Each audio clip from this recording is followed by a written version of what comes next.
Israel has begun deporting hundreds of foreign activists detained after its deadly raid on an aid ship. 5 Australians were in the group, but it's not known exactly when they'll be released. The Prime Minister has confirmed they've all had access to Australian consular officials. Meanwhile, international pressure is growing for an independent investigation of the fiasco.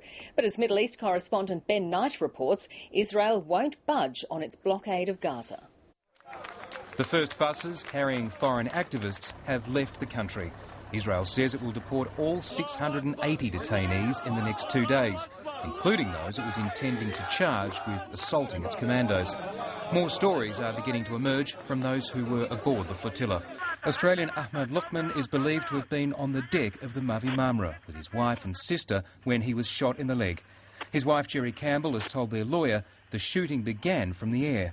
Soldiers came down from the planes, from the airplanes, the helicopters from upstairs, and with guns and shooting. And they shot her husband.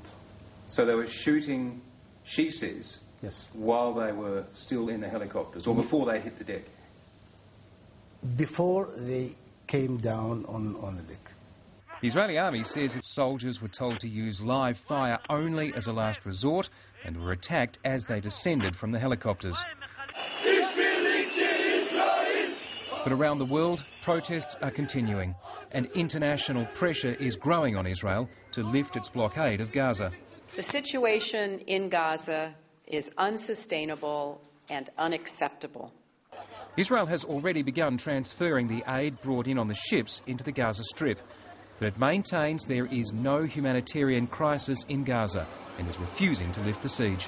That puts Israel at odds with the United Nations and other aid agencies who've been working inside the blockade for 3 years and say the humanitarian situation is dire. And there could be another confrontation looming on the sea. Activists say another boat is already on the way.